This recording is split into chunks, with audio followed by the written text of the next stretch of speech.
Muy bien, pues vamos a pasar a ver algunas cuestiones relacionadas con el arte gótico, fundamentalmente la arquitectura, y aunque se puede ver en varios cursos, empieza a ver en segundo de eso, también en cuarto, pues también evidentemente ya se ve con mucho más detalle en la historia del arte de segundo de bachillerato.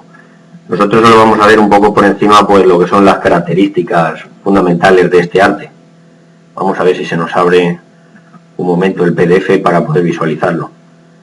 En primer lugar, pues aquí tenemos que el gótico surge pues en un contexto del auge del comercio, donde bueno, pues sobre todo ya a raíz del desarrollo urbano que se produce en la plena Edad Media y ya especialmente a partir de la Baja, pues conlleva pues todo lo que es un gran avance de las rutas comerciales y el gótico como arte surge en este contexto. Lógicamente esto conlleva un desarrollo de las ciudades, como decimos, y en ella pues aparecen nuevos edificios, crecen las grandes capitales y las catedrales góticas surgen en este contexto precisamente, ¿vale? En un contexto en el que la burguesía como clase social pues comienza también a desarrollarse de una manera muy importante. Hay que decir que el gótico no es solo un arte religioso, que es el más conocido, sino que también aparece pues en palacios y en ayuntamientos, en edificios civiles. Bueno, aparte de que la arquitectura suele ser muy importante, la escultura no lo es menos. De hecho, la escultura es el complemento de la arquitectura en este caso, y aquí por primera vez pues podemos decir que estamos ante un momento de gran desarrollo de la escultura con respecto a momentos anteriores. Aparece la expresividad de los rostros y aparecen, bueno, pues mucho más detalle, por ejemplo, en lo que son las vestimentas. Más adelante también podemos ver cuestiones relacionadas con lo que es la evolución de la pintura. En muchos casos aparece una pintura muy vinculada pues de transición al Renacimiento, con episodios pues bastante trágicos como la peste de 1348 y la guerra de los 100 años, que suelen ser bueno pues reflejadas por muchos autores del momento, como Peter Bruegel el Viejo.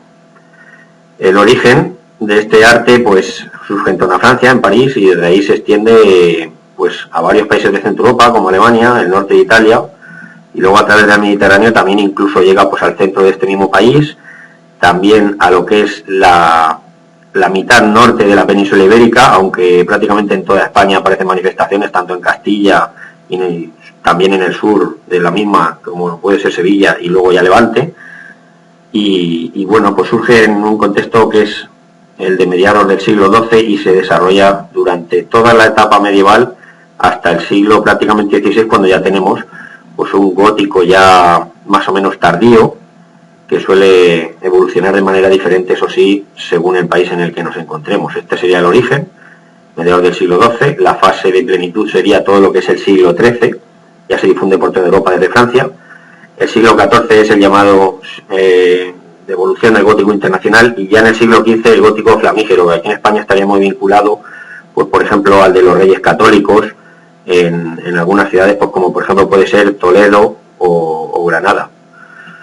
Aquí aparecen las características de la arquitectura, pues por ejemplo, una muy conocida es la luminosidad del interior, de los espacios, para lo cual se construyen pues grandes vidrieras, que hasta el momento pues prácticamente ningún tipo de arquitectura anterior habían aparecido con tanta claridad como aquí.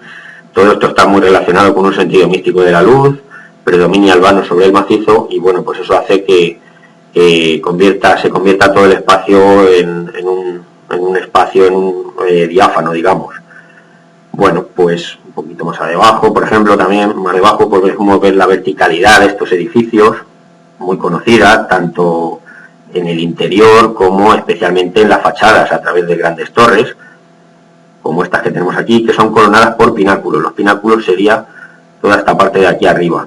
Es muy frecuente el uso del rosetón en estas fachadas, y también los arcos apuntados, en su mayoría, que van a dar lugar pues también a que veamos estas grandes catedrales con un sentido muy vertical. Luego las cabeceras, que sería esta parte de aquí, pues ya se desarrollan muchas de ellas con girola, la girola o deambulatorio, que serviría para pasar por detrás del altar, que estaría aquí, pues la girola sería esta parte de aquí, por la cual los fieles pasan a la catedral sin necesidad de interrumpir el culto, sobre todo en el altar.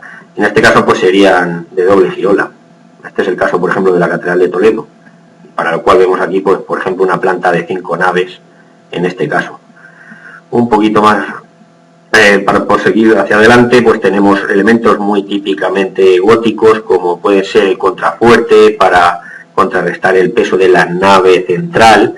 Este peso de la nave central se transmite al contrafuerte a través de los arbotantes, como podemos ver aquí.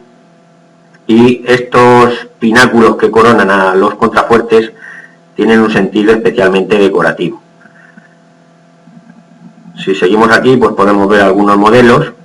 Este sería el de la Catedral de Mallorca, por ejemplo, pero bueno, aquí tenemos un dibujo común a cualquier catedral de tipo gótico y podemos ver, pues, su gran altitud, las elevadas, o mejor dicho, bueno, pues todo lo que tiene que ver con el desarrollo de las vidrieras y de los rosetones para iluminar el interior, con grandes pilares que van a sostener, pues, todo lo que son ya unas techumbres que podemos encontrar a gran altura, para lo cual, a través de los pilares, pues también en las zonas más altas, a la hora de formar una bóveda, normalmente que es una bóveda, pues, de crucería, vemos aquí que tenemos una serie de nervios que sirven, pues, en ese caso, para coronar estas bóvedas. Aquí tendríamos más claramente todos estos elementos. Estos serían reconstrucciones en dibujo. Suelen ser muy fáciles para ilustrarlos, por ejemplo, alumnos de segundo de ESO, que son los primeros prácticamente que empiezan a ver este tipo de arte y, bueno, pues prácticamente también las primeras manifestaciones artísticas en general. Aquí, como podéis ver, pues tenemos una bóveda de crucería, el arco apuntado se ve claramente. Aquí al exterior toda la serie de contrafuertes y arbotantes.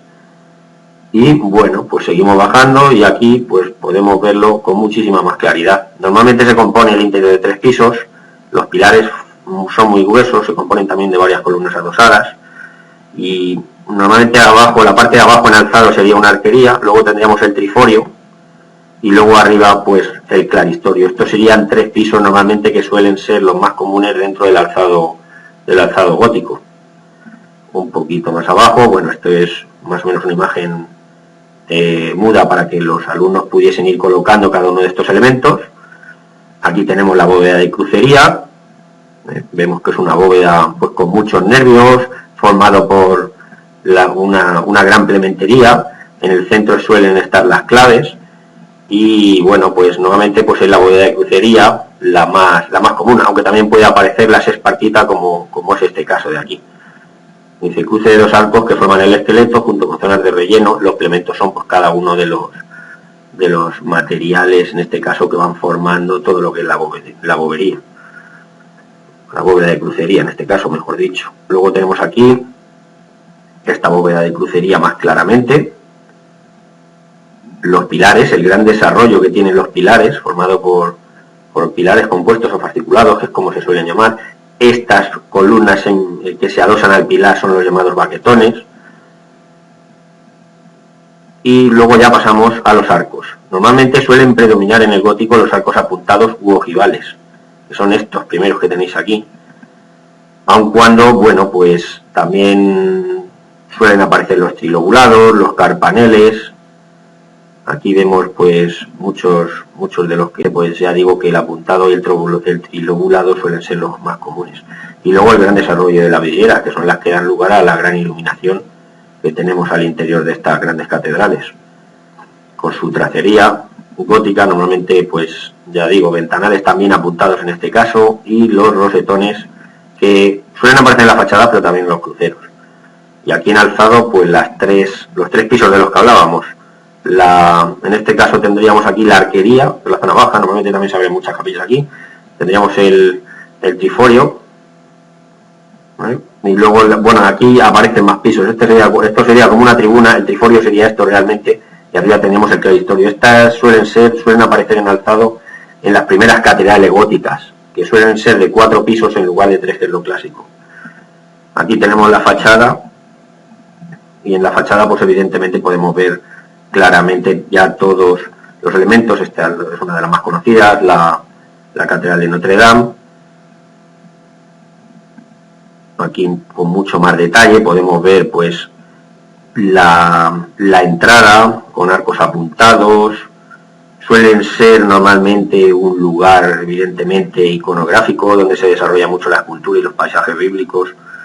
Luego tenemos aquí los gabletes, que es esto que se suele desarrollar aquí encima de las arquerías. Suelen aparecer en muchas de ellas galerías de retratos reales. Aquí, por ejemplo, es la de París, pero por ejemplo aquí en España, en Burgos, también ocurre. El rosetón, las dos torres, suelen ser dos, aunque también puede aparecer una. En Centro Europa hay algún caso donde solo hay, por ejemplo en Alemania y en algunas de Francia también solo aparecen una torre, aunque lo normal es que sean dos. El desarrollo de las arquerías y luego, pues evidentemente, el uso de gárgolas, que suele ser muy común en las catedrales de tipo gótico, como digo. Aquí tendríamos algunos ejemplos de planta, suelen ser de 3 o 5 naves. Aquí, por ejemplo, esta sería de 3, esta de 5. La central suele ser más ancha. Aquí vemos que las bóvedas suelen ser de crucería, aparecen en planta desarrollados pues con una X normalmente. Y bueno, pues luego ya según los países suele predominar un tipo de planta determinado. Suelen ser plantas, no obstante, pues de cruz latina. Y bueno, pues unas, por ejemplo, tienen un crucero más desarrollado, como ocurre aquí, por ejemplo, en la planta de la Catedral de Amiens, mientras que otras, sin embargo, no tienen un crucero sobresaliente en planta. Es el caso, por ejemplo, de esta de aquí, concretamente la de Toledo, donde vemos que, bueno, pues el crucero no suele sobresalir en planta. Muchas gracias por vuestra atención.